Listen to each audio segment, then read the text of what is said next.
Hello everyone! Welcome to my channel. I hope everyone is having a wonderful day.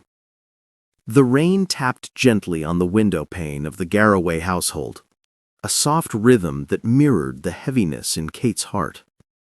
The gray skies outside seemed to echo the mood that had hung over her family for months, perhaps even years, ever since Derek fell ill. Kate Garraway had always been the woman with the brightest smile on television. Her warm laughter, her easy way with words, the comfort she brought to viewers each morning, all of it had made her a beloved face in British homes. But behind the cameras, behind the carefully drawn eyeliner and the early morning wake-ups, was a woman quietly fighting battles most couldn't imagine. She sat curled on the sofa, a blanket wrapped around her shoulders, a half-drunk mug of tea cradled in her hands. The house was still, eerily so. Darcy and Billy were out for the afternoon. Rare quiet moments like these were both a blessing and a curse. Her phone buzzed gently on the coffee table. Another message. Another kind soul asking, "How's Derek today?"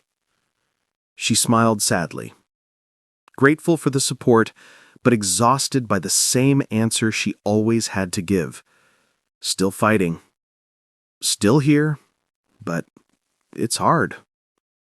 She picked up her phone and opened the voice recorder. Talking, even if just into the void, often helped. She needed to let it out. Today's been one of the tough ones. I've done a lot of crying, she whispered, her voice cracking. Not just the quiet tears in the bathroom kind, the big, ugly ones, the kind you can't hide from your kids. She paused, wiping at her eyes. She didn't cry because she was weak, far from it. She cried because she was human, because love, in all its forms, is heavy. And when the person you love is trapped in a body that won't respond the way it should, when your children ask you questions you can't answer, when your own heart is shattering, but you still have to put on a brave face, you cry. It's not just about Derek anymore. It's the bills, the broken boiler, the guilt of missing school plays, the fear of the future, and sometimes the loneliness. For a long time, she sat in silence, listening to the rain. It had become a strange comfort. The world still moved, even when hers felt stuck. Suddenly, the front door creaked open. Darcy's voice rang out, followed by the thud of Billy's backpack hitting the floor. "Mom!" he called, racing in, cheeks flushed from the cold. "Guess what? I got picked to read at assembly!" Kate wiped her eyes quickly and stood up, pulling him into a hug. "That's amazing, sweetheart!" And in that moment, that single glowing moment, the weight in her chest lifted just a little.